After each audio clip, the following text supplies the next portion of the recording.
ರೇಣುಕಾಸ್ವಾಮಿ ಕೊಲೆ ಪ್ರಕರಣದಲ್ಲಿ ಈಗ ಬಿಗ್ ಟ್ವಿಸ್ಟ್ ಸಿಕ್ಕಿರುವಂಥದ್ದು. ಅಂದರೆ ವಕೀಲರಿಗೆ ಯಾವ ರೀತಿ ಸೂಕ್ಷ್ಮತೆ ಇರುತ್ತೆ ಅನ್ನೋದಕ್ಕೆ ಈ ಒಂದು ಕೇಸ್ ಎಕ್ಸಾಂಪಲ್ ಅಂತಲೇ ಹೇಳ್ಬೋದಾಗಿದೆ. ಈಗ ನಮ್ಮ ಜೊತೆ ವಕೀಲರಾದಂತಹ ಸುಧನ್ವಾ ಅವರು ಈಗ ಇರುವಂಥದ್ದು. ಸರ್, ಇದರಲ್ಲಿ ಈಗ ಹೇಳ್ದಂಗೆ ಅಂದರೆ ಸ್ಥಳ ಮಹಜರು ನಡೆದೇ ಇಲ್ಲ ಅನ್ನುವಂತಹ ರೀತಿಯಲ್ಲಿ ಒಂದಷ್ಟು ಫೋಟೋ ನೀವು ಪತ್ತೆ ಹಚ್ಚಿರುವಂಥದ್ದು. ಏನು ಇದು? ಅಲ್ಲ, ಈ ಪೊಲೀಸ್ ತನಿಖೆ ಪ್ರಕಾರ ಅವರು ತನಿಖೆಯಲ್ಲಿ ಚಾರ್ಜ್ ಶೀಟಲ್ಲಿ ಕೋರ್ಟ್ಗೆ ಸಲ್ಲಿಕೆ ಮಾಡಿರೋದೇನು ಅಂದರೆ ಶಾಕ್ ಆಯ್ತದು ಅಂತ ಅಂದ್ರೆ ನನಗೆ ನಂಬೋಕೆ ಆಗ್ತಾ ಇಲ್ಲ. ಶೇಕ್ ಆಗ್ಬಿಟ್ಟೆ ನಾನು. ಈ 11/6/2024 7 ಆರೋಪಿಗಳನ್ನ ಅರೆಸ್ಟ್ ಮಾಡಿ ಅವ್ರ ಕಡೆಯಿಂದ 8 ಫೋನ್ಗಳನ್ನ ಕಾಮಾಕ್ಷಿಪಾಳ್ಯ ಪೊಲೀಸ್ ಠಾಣೆಯಲ್ಲಿ ರಿಕವರ್ ಮಾಡಿದ್ರಿ ಅನ್ನೋದು ಚಾರ್ಜ್ ಶೀಟಲ್ಲಿ ಇರುವಂಥ ಆರೋಪ. ಹಾಗೆ ಮಾಜರ್ ಮಾಡಿ 2 ಮಾಜರ್ ವಿಟ್ನೆಸ್ಗಳನ್ನ ಅದರಲ್ಲಿ ಸೇರಿಸಿ ಏನು ಅರ್ಥವೇ ಆಗ್ತಿಲ್ವೇ ಈ ಕೇಸು? ಎಳೆ ಮಗು ಆಗಿದ್ದಿದ್ರೆ ಓಕೆ. ಒಂದು ಏನು ಹೇಳ್ತಾರೆ 2 ಫೋಟೋಗಳು ಕೂಡ ಅವರು ಕೋರ್ಟ್ಗೆ ಹಾಜರು ಮಾಡಿದರು. ಆ ಫೋಟೋ ಪರಿಶೀಲನೆ ಮಾಡಿದಾಗ ನಮ್ಗೆ ತಿಳಿದು ಬಂದಿದ್ದು, ಸೂಕ್ಷ್ಮವಾಗಿ ನೋಡಿದಾಗ ತಿಳಿದಿದ್ದೇನು ಅಂದರೆ, ಆ ಏನು ಸ್ಥಳ ಇದೆ ಕಾಮಾಕ್ಷಿಪಾಳ್ಯದಲ್ಲಿ ಆ ಫೋನನ್ನು ರಿಕವರ್ ಮಾಡಿದ್ರಿ ಅಂತ ಹೇಳಿದ್ರು. ಆ ಸ್ಪಾಟೇ ಅಲ್ಲ ಬೇರೆ ಅಂತ ನಾವು ಸೂಕ್ಷ್ಮವಾಗಿ ಗಮನಿಸಿದಾಗ ಏನಾಯಿತು, ಅಲ್ಲಿ ಫ್ಲೋರಿಂಗ್ ಏನಿದೆ ಆ ಫೋಟೋದಲ್ಲಿ ವೆಟ್ರಿಫೈಡ್ ವೈಟ್ ಟೈಲ್ಸ್ ಇದೆ. ಬಟ್ ಕಾಮಾಕ್ಷಿಪಾಳ್ಯ ಪೊಲೀಸ್ ಠಾಣೆಯಲ್ಲಿ ಆ ರೀತಿ ಯಾವುದು ವೈಟ್ ವೆಟ್ರಿಫೈಡ್ ಟೈಲ್ಸ್ ಇಲ್ಲ, ಅಲ್ಲಿರೋದು ಗ್ರೇ ಮೊಸಾಕ್ ಟೈಲ್ಸ್ ಇತ್ತು. ಹಾಗಾಗಿ ನಾವು ಕೋರ್ಟಿಗೆ ಮನವಿ ಮಾಡ್ಕೊಂಡು ಮಂಜಾಗ್ಬಿಡ್ತು. ಏನಪ್ಪಾ ಇದು, ಈ ತರ ಆಗ್ತದ ಅನ್ನುವಂಥದ್ದಿದ್ರಿ. ಇಲ್ಲಿ ನಾವು ಹೇಳ್ತಾ ಇದ್ರಿ ಆ ಜಾಗದಲ್ಲಿ ಇದು ಮಹಜರ್ ನಡೆದೇ ಇಲ್ಲ ಕಾಮಾಕ್ಷಿಪಾಳ್ಯ ಪೊಲೀಸ್ ಠಾಣೆಯಲ್ಲಿ. ಪ್ರಾಸಿಕ್ಯೂಷನ್ ಅಂದರೆ ಇನ್ವೆಸ್ಟಿಗೇಟಿಂಗ್ ಆಫೀಸರ್ ಹೇಳ್ತಾ ಇದ್ದಾರೆ ಅಲ್ಲೇ ಮಹಜರ್ ನಡೆದಿರೋದು ಅಂತ. ಹಾಗಾಗಿ ನೀವೇ ಸ್ಥಳ ಪರಿಶೀಲನೆ ಮಾಡಿ ಸತ್ಯಾಸತ್ಯತೆ ಏನು ಅನ್ನೋದು ನೋಡಿ ಅಂತ ಕೋರ್ಟ್ಗೆ ಒಂದು ಅಪ್ಲಿಕೇಶನ್ ಹಾಕೊಂಡಿದ್ದೀರಿ 310. ಈ ಶೋಕಿ ಎಲ್ಲ ಬಿಟ್ಬಿಟ್ಟು ಹೂವು ಸೊಪ್ಪು ಮಾರ್ಕೊಂಡಿದ್ರೆ ಬದುಕ್ತೀರಾ, ಇಲ್ಲ ಜಡ್ಜಸ್ ಪಾಠಕ್ಕೆ ಬನ್ನಿ ಅಂತ. ಇನ್ನೊಂದು, ಈ ರೀತಿ ಸುಳ್ಳು ಸಾಕ್ಷಿ ಕ್ರಿಯೇಟ್ ಮಾಡಿರುವಂಥ ಪೊಲೀಸ್ ಅಧಿಕಾರಿನೂ ಕೂಡ ಈ ಕೇಸಲ್ಲಿ ಆರೋಪಿ ನಂಬರ್ 18 ಮಾಡಿ ಅಂತ ಅಪ್ಲಿಕೇಶನ್ ಹಾಕಿರಿ. ಅದು 2 ಬಗ್ಗೆನೂ ಇವತ್ತು ತಕರಾರಿದೆ. ಹಾಗೆ ಕೋರ್ಟ್ ಕೂಡ ಒಂದು ಆದೇಶ ಮಾಡಿದೆ, ಈ ಮಧ್ಯದಲ್ಲಿ ಅಲ್ಲಿ ಸ್ಥಳದ ಏನಾನ ಬದಲಾವಣೆ ಮಾಡೋ ಸಂಭವ ಇರೋದ್ರಿಂದ CCTV ಫುಟೇಜನ್ನು ಸ್ಟೇಷನ್ದು ಪ್ರಿಸರ್ವ್ ಮಾಡಿ ಅಂತ ಆರ್ಡರ್ ಕೂಡ ಆಗಿದೆ. ಸರ್, ಈ ಸೂಕ್ಷ್ಮತೆಯನ್ನು ನೀವು ಪತ್ತೆ ಹಚ್ಚಿದಾದ್ರೂ ಹೇಗೆ ಅಂತ? ಇಲ್ಲ, ಲಾಯರ್ ಅಂದ್ಮೇಲೆ ನಮ್ಮ ಕೆಲಸನೇ ಇದು, ನಾವು ಮಾಡಬೇಕಾಗಿತ್ತೆ. ಬಟ್ ಯಾಕೆಂದ್ರೆ ಈ ಕೇಸ್ ನಾನು ಮದುವೆ ಆಗೋ ಹುಡುಗಿ ಐಶ್ವರ್ಯ ಲೈ ತರ ಇಲ್ಬೇಕು. ಯಾವ ವಿಶೇಷವಾಗಿ ತುಂಬಾ ರಾಜ್ಯದ ಜನತೆನೇ ನೋಡ್ತಾ ಇರೋದ್ರಿಂದ, ಹಾಗೂ ಪೊಲೀಸವರು ಈ ಕೇಸಲ್ಲಿ ನಾನು ಹೇಗೆ ಹೇಳ್ತೀನಿ, ಒಂದು ಕೇಸು ಹೇಗೆ ಹಳ್ಳ ಹಿಡಿಯುತ್ತೆ ಅನ್ನೋಕ್ಕೆ ಇದೊಂದು ನಿದರ್ಶನ. ಅವರು ವೃತ್ತಿಪರತೆ ಇನ್ನೂ ಇಂಪ್ರೂವ್ ಮಾಡ್ಕೋಬೇಕು. ಇದೊಂದು ಎಕ್ಸಾಂಪಲ್. ಅವ್ರಿಗೂ ಒಂದು ನನ್ನ ಮಗ ಅಂಥದ್ದು ಮಾಡಬಾರ್ದು ಮಾಡ್ಬಿಟ್ರೋದು. ಇದು ಏನೋ ಲರ್ನಿಂಗ್ ಲೆಸನ್. ಇದು ಹೇಗೆ ಇನ್ವೆಸ್ಟಿಗೇಷನ್ ಮಾಡಬಾರ್ದು, ಏನೇನಾಗುತ್ತೆ. ಯಾಕೆಂದರೆ ಪ್ರತಿಯೊಂದು ಜನತೆಯೂ ಎಲ್ಲರೂ ಇದನ್ನು ಅಬ್ಸರ್ವ್ ಮಾಡ್ತಾ ಇದ್ದಾರೆ. ಅವರು ತಿದ್ದುಕೊಳಕ್ಕೆ, ಪಾಠ ಕಲಿಯೋಕ್ಕೆ ಒಂದು ಅವಕಾಶ ಅದು. ಸರ್, A18 ಅಂತ ಹೇಳಿ ಮೆನ್ಷನ್ ಅಂದರೆ ಗಿರೀಶ್ ನಾಯ್ಕ್ ಅವರು ಕೂಡ ಒನ್ ಆಫ್ ದಿ ಅಕ್ಯೂಸ್ ಅಂತ ಹೇಳ್ತಾ ಇದ್ದೀರಿ. ಯಾವ ರೀತಿ ಅಕ್ಯೂಸ್ ಆಗ್ತಾರೆ ಸರ್ ಅವರು? ಈ ಪ್ರಕರಣದಲ್ಲಿ ಆಲ್ರೆಡಿ ಕೋರ್ಟ್ಗೆ ಚಾರ್ಜ್ ಶೀಟ್ ಹಾಕಿ 17 ಜನ ಆರೋಪಿಗಳನ್ನ ಈ ಕೇಸಲ್ಲಿ ಸೇರಿಸಿದ್ದಾರೆ. ನಾವು ಏನು ಆರೋಪ ಮಾಡ್ತಾ ಇರೋದು ಅಂದರೆ, ಆ ಸಾಕ್ಷಿ ಯಾವುದು ಮಹಜರ್ ಕೋರ್ಟ್ಗೆ ಹಾಕಿದ್ದಾರೆ ಅದು ಸುಳ್ಳು ಮಹಜರು ಅಲ್ಲಿ ಕಾಮಾಕ್ಷಿಪಾಳ್ಯಗೆ ನಡೆದಿಲ್ಲ. ಕೋರ್ಟ್ನ ದಿಕ್ಕು ತಪ್ಪಿಸಿ ಆರೋಪಿಗಳಿಗೆ ಜೀವಾವಧಿ ಶಿಕ್ಷೆ ತಗೊಳ್ಳೋ ಉದ್ದೇಶದಿಂದ ಈ ಸುಳ್ಳು ಮಹಜರ್ನ ಕ್ರಿಯೇಟ್ ಮಾಡಿದ್ದಾರೆ. ಹಾಗಾಗಿ ಈ ಕೇಸಲ್ಲಿ ಅವರು ಅಫೆನ್ಸ್ ಕ್ರಿಯೇಟ್ ಮಾಡಿದ್ದಾರೆ. ಅವ್ರನ್ನೂ ಈ ಕೇಸಲ್ಲಿ ಆರೋಪಿ ನಂಬರ್ 18 ಇದರಲ್ಲಿ ಉಂಗ್ರ ಮಾಡಿಸ್ಕೋ, ಒಳ್ಳೇದಾಗತ್ತೆ ಮಾಡಿ ಅನ್ನೋದು ನಮ್ಮ ಕೋರ್ಟಲ್ಲಿ ಮನವಿಯಾಗಿದೆ.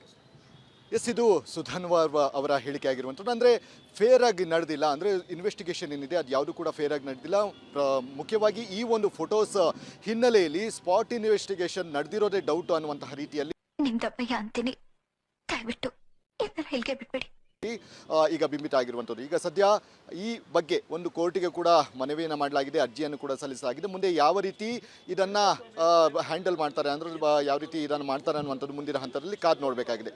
ಕ್ಯಾಮ್ರಾಮನ್ ಲೋಹಿತ್ ಜೊತೆ ಅಭಿಷೇಕ್ ಜಯಶಂಕರ್, ರಿಪಬ್ಲಿಕ್ ಕನ್ನಡ. ಕೈ ಬಿಡ್ತೀಯಾ? ರೇಣುಕಾಸ್ವಾಮಿ ಕೊಲೆ ಪ್ರಕರಣದಲ್ಲಿ ಈಗ ಬಿಗ್ ಟ್ವಿಸ್ಟ್ ಸಿಕ್ಕಿರುವಂಥದ್ದು. ಅಂದರೆ ವಕೀಲರಿಗೆ ಯಾವ ರೀತಿ ಸೂಕ್ಷ್ಮತೆ ಇರುತ್ತೆ ಅನ್ನೋದಕ್ಕೆ ಈ ಒಂದು ಕೇಸ್ ಎಕ್ಸಾಂಪಲ್ ಅಂತಲೇ ಹೇಳ್ಬೋದಾಗಿದೆ. ಈಗ ನಮ್ಮ ಜೊತೆ ವಕೀಲರಾದಂತಹ ಸುಧನ್ವಾ ಅವರು ಈಗ ಇರುವಂಥದ್ದು. ಸರ್, ಇದರಲ್ಲಿ ಈಗ ಹೇಳ್ದಂಗೆ ಅಂದರೆ ಮಕ್ಕಳನ್ನ ಕಂಡ್ರೆ ನನಗೆ ಆಗಲ್ಲ, ನಿಮ್ಮಂತವ್ರನ್ನ ಅರ್ಜೆಂಟಾಗಿ ಪೊಲೀಸ್ ಹಿಡ್ಕೊಡ್ಬೇಕು. ಸ್ಥಳ ಮಹಜರು ನಡೆದೇ ಇಲ್ಲ ಅನ್ನುವಂತಹ ರೀತಿಯಲ್ಲಿ ಒಂದಷ್ಟು ಫೋಟೋ ನೀವು ಪತ್ತೆ ಹಚ್ಚಿರುವಂಥದ್ದು. ಏನು ಇದು? ಅಲ್ಲ, ಈ ಪೊಲೀಸ್ ತನಿಖೆ ಪ್ರಕಾರ ಅವರು ತನಿಖೆಯಲ್ಲಿ ಚಾರ್ಜ್ ಶೀಟಲ್ಲಿ ಕೋರ್ಟ್ಗೆ ಸಲ್ಲಿಕೆ ಮಾಡಿರೋದೇನು ಅಂದರೆ, ಈ 11/6/2024 7 ಆರೋಪಿಗಳನ್ನ ಅರೆಸ್ಟ್ ಇಲ್ಲ ಅಂತಿದ್ರೆ ಐಸಲ ಕಡೆ ಪುಸ್ಕು ಮಾಡಿ ಅವ್ರ ಕಡೆಯಿಂದ 8 ಫೋನ್ಗಳನ್ನ ಕಾಮಾಕ್ಷಿಪಾಳ್ಯ ಪೊಲೀಸ್ ಠಾಣೆಯಲ್ಲಿ ರಿಕವರ್ ಮಾಡಿದ್ರಿ ಅನ್ನೋದು ಚಾರ್ಜ್ ಶೀಟಲ್ಲಿ ಇರುವಂಥ ಆರೋಪ. ಹಾಗೆ ಮಾಜರ್ ಮಾಡಿ 2 ಮಾಜರ್ ವಿಟ್ನೆಸ್ಗಳನ್ನ ಅದರಲ್ಲಿ ಸೇರಿಸಿ ಒಂದು ಏನು ಹೇಳ್ತಾರೆ 2 ಫೋಟೋಗಳು ಕೂಡ ಅವರು ಕೋರ್ಟ್ಗೆ ಹಾಜರು ಮಾಡಿದರು. ಯಾವನಾರ ವೋಟ್ ಮಾಡ್ಕೊಂಡ್ರೆ ಕಾಲೇಜ್ ಗ್ರೌಂಡಲ್ಲಿ ಅಟ್ಟಾಡ್ಸ್ಕೊಂಡು ಹೊಡಿತೀನಿ. ಆ ಫೋಟೋ ಪರಿಶೀಲನೆ ಮಾಡಿದಾಗ ನಮ್ಗೆ ತಿಳಿದು ಬಂದಿದ್ದು, ಸೂಕ್ಷ್ಮವಾಗಿ ನೋಡಿದಾಗ ತಿಳಿದಿದ್ದು ಏನು ಅಂದರೆ, ಆ ಏನು ಸ್ಥಳ ಇದೆ ಕಾಮಾಕ್ಷಿಪಾಳ್ಯದಲ್ಲಿ ಆ ಫೋನನ್ನು ರಿಕವರ್ ಮಾಡಿದ್ರಿ ಅಂತ ಹೇಳಿದ್ರು, ಆ ಸ್ಪಾಟೇ ಎಲ್ಲ ಬೇರೆ ಅಂತ. ನಾವು ಆ ಸೂಕ್ಷ್ಮವಾಗಿ ಗಮನಿಸಿದಾಗ ಏನಾಯಿತು, ಅಲ್ಲಿ ಫ್ಲೋರಿಂಗ್ ಏನಿದೆ ಆ ಫೋಟೋ ಅರ್ಥ ಆಯ್ತು ಅನ್ಸುತ್ತೆ. ವೆಟ್ರಿಫೈಡ್ ವೈಟ್ ಟೈಲ್ಸ್ ಇದೆ. ಬಟ್ ಕಾಮಾಕ್ಷಿಪಾಳ್ಯ ಪೊಲೀಸ್ ಠಾಣೆಯಲ್ಲಿ ಆ ರೀತಿ ಯಾವುದು ವೈಟ್ ವೆಟ್ರಿಫೈಡ್ ಟೈಲ್ಸ್ ಇಲ್ಲ, ಅಲ್ಲಿರೋದು ಗ್ರೇ ಮೊಸಾಕ್ ಟೈಲ್ಸ್ ಇತ್ತು. ಹಾಗಾಗಿ ನಾವು ಕೋರ್ಟಿಗೆ ಮನವಿ ಮಾಡ್ಕೊಂಡಿದ್ರಿ. ಇಲ್ಲಿ ನಾವು ಹೇಳ್ತಾ ಇದ್ರಿ ಆ ಜಾಗದಲ್ಲಿ ಇದು ಮಹಜರ್ ನಡೆದೇ ಇಲ್ಲ. ಒಳ್ಳೇದು ಮಾಡ್ತದ ನಿನ್ ಜನ್ಮಕ್ಕೆ ಹೋಗೋ. ಕಾಮಾಕ್ಷಿಪಾಳ್ಯ ಪೊಲೀಸ್ ಠಾಣೆಯಲ್ಲಿ ಪ್ರಾಸಿಕ್ಯೂಷನ್ ಅಂದರೆ ಇನ್ವೆಸ್ಟಿಗೇಟಿಂಗ್ ಆಫೀಸರ್ ಹೇಳ್ತಾ ಇದ್ದಾರೆ ಅಲ್ಲೇ ಮಹಜರ್ ನಡೆದಿರೋದು ಅಂತ. ಹಾಗಾಗಿ ನೀವೇ ಸ್ಥಳ ಪರಿಶೀಲನೆ ಮಾಡಿ ಸತ್ಯಾಸತ್ಯತೆ ಏನು ಅನ್ನೋದು ನೋಡಿ ಅಂತ ಕೋರ್ಟ್ಗೊಂದು ಅಪ್ಲಿಕೇಶನ್ ಹಾಕೊಂಡಿದ್ದೀರಿ 310 ಜಡ್ಜಸ್ ಪಾರ್ಟಿಗೆ ಬನ್ನಿ ಅಂತ. ಇನ್ನೊಂದು ಈ ರೀತಿ ಸುಳ್ಳು ಸಾಕ್ಷಿ ಕ್ರಿಯೇಟ್ ಮಾಡಿರೋ ಅಂತ ಪೊಲೀಸ್ ಅಧಿಕಾರಿನೂ ಕೂಡ ಈ ಕೇಸಲ್ಲಿ ಆರೋಪಿ ನಂಬರ್ 18 ಮಾಡಿ ಅಂತ ಅಪ್ಲಿಕೇಶನ್ ಹಾಕಿರಿ. ಅದು 2 ಬಗ್ಗೆನೂ ಇವತ್ತು ತಕರಾರಿದೆ. ಹಾಗೆ ಕೋರ್ಟ್ ಕೂಡ ಒಂದು ಆದೇಶ ಮಾಡಿದೆ. ಈ ಮಧ್ಯದಲ್ಲಿ ಅಲ್ಲಿ ಸ್ಥಳದಲ್ಲಿ ಏನಾನ ಬದಲಾವಣೆ ಮಾಡೋ ಸಂಭವ ಇರೋದ್ರಿಂದ CCTV ಯಾಕಿಷ್ಟು ದ್ವೇಷ, ನಾನು ಏನು ತಪ್ಪು ಮಾಡಿದ್ದೀನಿ, ಫುಟೇಜನ್ನು ಸ್ಟೇಷನ್ದು ಪ್ರಿಸರ್ವ್ ಮಾಡಿ ಅಂತ ಆರ್ಡರ್ ಕೂಡ ಆಗಿದೆ. ಸರ್, ಈ ಸೂಕ್ಷ್ಮತೆಯನ್ನು ನೀವು ಪತ್ತೆ ಹಚ್ಚಿದಾದ್ರೂ ಹೇಗೆ ಅಂತ? ಇಲ್ಲ, ಲಾಯರ್ ಅಂದಮೇಲೆ ನಮ್ಮ ಕೆಲಸನೇ ಇದು, ನಾವು ಮಾಡಬೇಕಾಗಿತ್ತೆ. ಬಟ್ ಯಾಕೆಂದರೆ ಈ ಕೇಸ್ ವಿಶೇಷವಾಗಿ ತುಂಬ ರಾಜ್ಯದ ಜನತೆನೇ ನೋಡ್ತಾ ಇರೋದ್ರಿಂದ, ಹಾಗೂ ಪೊಲೀಸವರು ಈ ಕೇಸಲ್ಲಿ ನಾನು ಹೇಗೆ ಹೇಳ್ತೀನಿ, ಒಂದು ಕೇಸು ಹೇಗೆ ಹಳ್ಳ ಹಿಡಿಯುತ್ತೆ ಅನ್ನೋಕ್ಕೆ ಇದೊಂದು ನಿದರ್ಶನ.